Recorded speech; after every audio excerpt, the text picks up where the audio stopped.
नमस्कार प्यारे साथियों, आशा करते हैं कि आप सभी लोग ठीक होंगे और मस्त होंगे। आइए आज हम लोग एक छोटा सा टॉपिक प्रस्तावना के बारे में बातचीत करते हैं। भारतीय संविधान से ही चीज़ों को हम शुरू करते हैं कि ताकि आने वाले आगामी जो भी परीक्षाएं हैं, वनडे एग्ज़ाम की भी जो भी exam UP triple S C द्वारा कंडक्ट कराए जाते हैं, उन सभी एग्ज़ामों में यदि प्रस्तावना से कोई भी प्रश्न पूछता है तो आप इतना पढ़ लेने के बाद 5-6 मिनट का ये वीडियो रहेगा। 5-6 मिनट में कहीं से भी कुछ भी क्वेश्चन बनता है तो ये उसके लिए आप तैयार रहिए।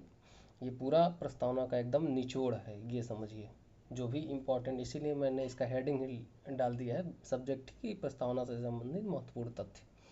ठीक है, आइए चलिए बिना देर किए शुरू करते हैं। सबसे पहले ये हम लोग जान जाते हैं कि प्रस्तावना शुरू कर रहे हैं तो प्रस्तावना है क्या। तो प्रस्तावना क्या है कि संविधान के लिए एक भूमिका मानी जाती है। ठीक है, जैसे किसी भी चीज़ को हम लिखते हैं ना तो पहले एक लाइन उसके बारे में हम बताते हैं कि ये चीज़ें है क्या। तो वैसे ही संविधान जब बनाया गया तो उसके लिए ये दिया गया कि मतलब भूमिका क्या हो, तो वो भूमिका जो बनाई गई वो भूमिका ही प्रस्तावना है। ठीक है, इस प्रस्तावना इसमें क्या है कि संविधान के जो उद्देश्य हैं, उसके जो आदर्श हैं, जो उसकी शासन करने की जो प्रणाली है, क्या सिस्टम है, और उस पे जो लागू होने की जो वो तिथि हैं, इन सब चीज़ का उस पर उल्लेख किया गया है। ठीक है, यही प्रस्तावना का एक संक्षिप्त सार है। उसके बाद हम लोग आते हैं कि प्रस्तावना से संबंधित कुछ महत्वपूर्ण तथ्य। ये देखा जाता है कि प्रस्तावना की देन किसकी है। तो प्रस्तावना की देन है पंडित जवाहरलाल नेहरू की। ठीक है, उसके बाद हम लोग आते हैं कि प्रस्तावना की जो भाषा है ये किस देश से लिया गया है। तो ये ऑस्ट्रेलिया के संविधान से ये शब्द लिया गया है। और प्रस्तावना बनाने के पीछे का जो सोर्स है वो क्या है, तो ये अमेरिका के संविधान से लिया गया है। ठीक है, और सबसे महत्वपूर्ण तथ्य के बारे में हम लोग जान जाते हैं कि 13 दिसंबर 1946 को उद्देश्य प्रस्ताव रखा गया था। ठीक है, 13 दिसंबर 1946 को उद्देश्य प्रस्ताव रखा गया और 22 जनवरी 1947 को उद्देश्य प्रस्ताव स्वीकार हो गया। ठीक है, तो ये कभी कभी एग्जामिनर क्या करता है कि क्वेश्चन को एकदम माइन्यूट सा चेंज करके स्टेटमेंट वाइज यदि क्वेश्चन बनता है तो ये दे देता है कि 22 जनवरी 1947 को उद्देश्य प्रस्ताव को रखा गया था। नहीं, ये स्टेटमेंट रॉन्ग है, करेक्टली रॉन्ग है।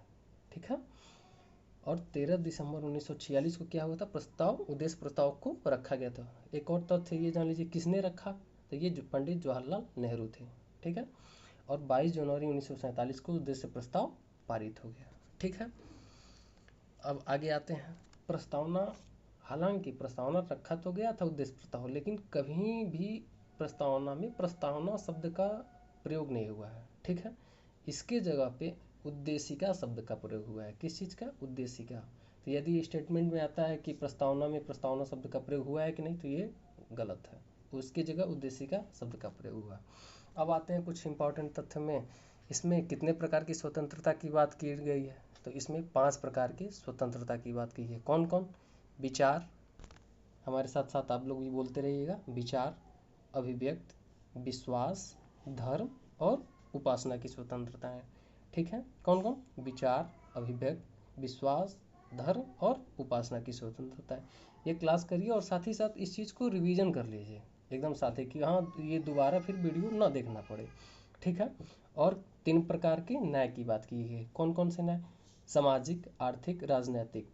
और कोई कहे कि सांस्कृतिक न्याय, नहीं, क्यों, क्योंकि सामाजिक न्याय में ही सम्मिलित है। ठीक है, तो कितने प्रकार के न्याय है, सामाजिक, आर्थिक और राजनैतिक न्याय।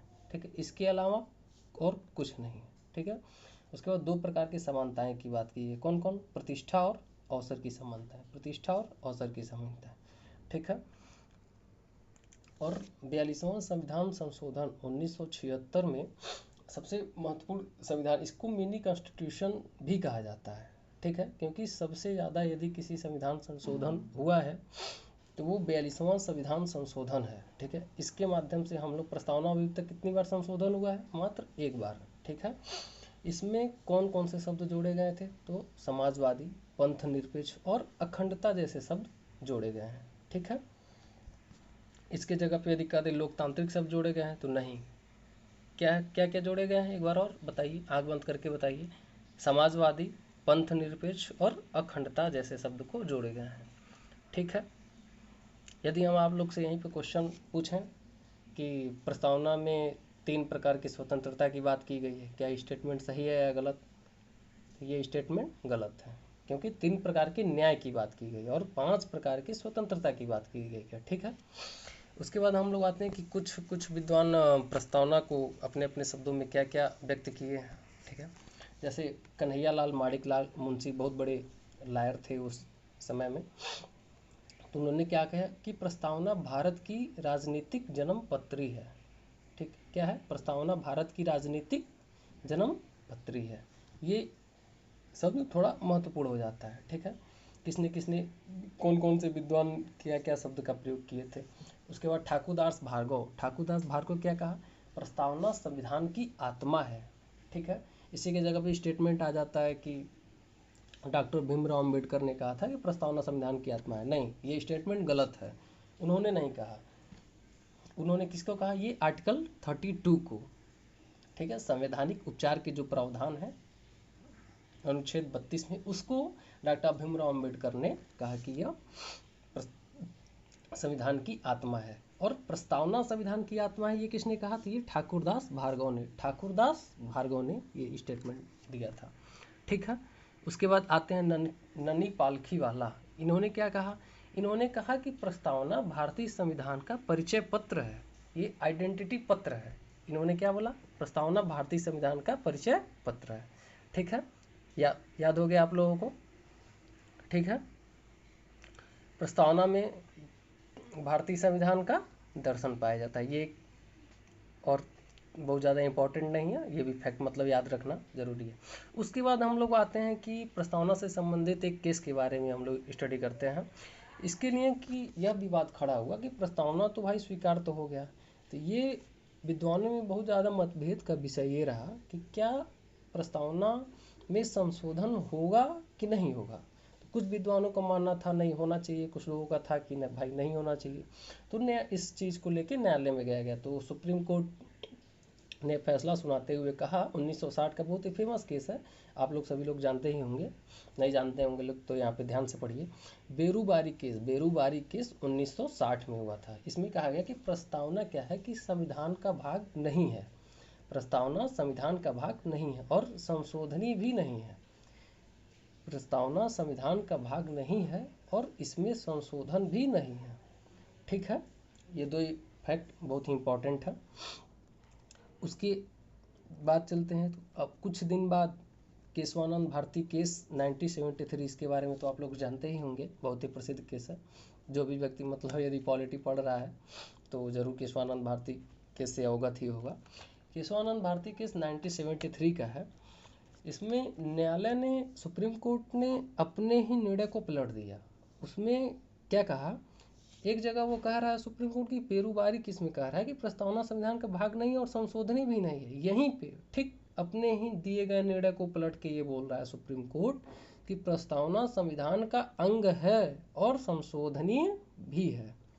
ठीक है, ये बहुत ही इंपॉर्टेंट लाइन है कि प्रस्तावना संविधान का अंग है और संशोधनीय भी है। लेकिन लेकिन लेकिन शब्द में बहुत बड़ा फैक्ट जुड़ा हुआ है। केशवानंद भारती केस ने 1973 में एक शब्द लेके आया, मूल ढांचा। मूल ढांचा को यदि हम थोड़ा सा ब्रीफ में इसके बारे में जानकारी लें तो मूल ढांचा शब्द का प्रयोग किया। कहा सुप्रीम कोर्ट, प्रस्तावना संविधान में तो का अंग है, लेकिन इसमें संशोधन भी किया जा सकता है। लेकिन यदि कोई भी चीज़ यदि वो मूल ढांचे के अंतर्गत आती है तो वो जिस सीमा तक उस कानून का उल्लंघन करेगा, उस उल्लंघन की सीमा तक वो चीज़ें शून्य मानी जाएंगी। ठीक है, और वह संशोधन के विषय नहीं रहेंगे। ठीक है, तो ये रहा आप लोगों को ये प्रस्तावना से संबंधित कुछ महत्वपूर्ण तथ्य के बारे में। आशा करते हैं आप लोग को चीज़ें समझ में आई होंगी, और इससे संबंधी यदि प्रस्तावना से संबंधित कोई भी प्रश्न एग्जाम में उठ रहा है तो ज़रूर आप लोग को इससे कवर हो जाना चाहिए, उम्मीद करते हैं, आशा यही है। ठीक है दोस्तों, जय हिंद। वीडियो आप लोगों को अच्छा लगे तो लाइक करिए, सब्सक्राइब करिए और कमेंट में ये सभी चीज़ें अपना अपना राय ज़रूर बताइए, ताकि हम आने वाले जो सब्जेक्ट के विषय हैं, किस विषय पे कौन सा वीडियो, कौन सा सब्जेक्ट आप लोग को कठिन लगता है, उस पे हम आप लोग को आराम से चीज़ों को समझा सकें और वीडियो बना सकें। ठीक है, ऐसे ही तरह आगे भी वीडियो आते रहेंगे और इम्पोर्टेंट टॉपिक से जो भी इम्पोर्टेंट चीज़ें हैं। ठीक है, चैनल को सब्सक्राइब करना ना भूलिएगा। @GS पाठशाला के नाम से मेरा चैनल है। Thank you guys.